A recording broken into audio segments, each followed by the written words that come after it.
भीड़ लगल बा भारी, गूंज रहल बा धरती और भगतन के जयकारी। दरभंगा के बाजार समिति में 40 लाख के लागत से बने पूजा पंडाल बनकर तैयार होगा। शिवलोक और चार धाम की भव्य झांकी, वहीं वीआईपी दर्शन के लिए लगेगी 100 रुपया की टिकट। दुर्गा पूजा को लेकर दरभंगा का बाजार समिति पूजा पंडाल एक बार फिर चर्चा का केंद्र बन गया है।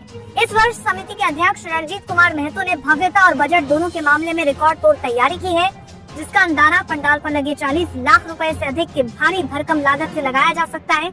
इस साल का मेगा थीम चार धाम और शिवलोक। बाजार समिति का पंडाल इस बार 2 मेगा थीम के साथ तैयार हुआ है। पंडाल में श्रद्धालुओं को एक ही जगह पर चार धाम यात्रा, बद्रीनाथ, केदारनाथ, यमुनोत्री और गंगोत्री के दर्शन कराए जा रहे हैं। लेकिन असली आकर्षण है बंगाल के कारीगरों द्वारा विशेष रूप से तैयार किया गया शिवलोक। अध्यक्ष रणजीत कुमार महतो का दावा है कि ये शिवलोक पंडाल की भव्यता में 4 चांद लगा देगा और दर्शकों के लिए बिल्कुल नया अनुभव होगा। वही पंडाल में लाखों की भीड़ को नियंत्रित करने और सुरक्षा सुनिश्चित करने के लिए भी पुख्ता व्यवस्था की गई। प्रशासन की ओर से 100 से अधिक पुलिस बल तैनात हैं। पूजा समिति ने भी 550 से 600 कार्यकर्ताओं की फौज तैयार की है, जो एक यूनिफॉर्म में सेवा देंगे।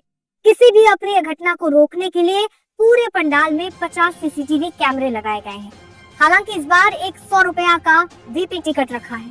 अध्यक्ष महतो ने साफ किया है कि ये टिकट किसी के लिए जबरदस्ती नहीं है और ये भक्तों की स्वेच्छा पर निर्भर है। ये उन लोगों के लिए है जो भारी भीड़ से बचकर जल्दी दर्शन करना चाहते हैं। समिति अध्यक्ष महतो ने भक्तों से अपील की है कि वे अधिक से अधिक संख्या में आए, मां का दर्शन करें और उनकी समिति के कार्य को सराहे जाने पर उन्हें अपना आशीर्वाद प्रदान करें।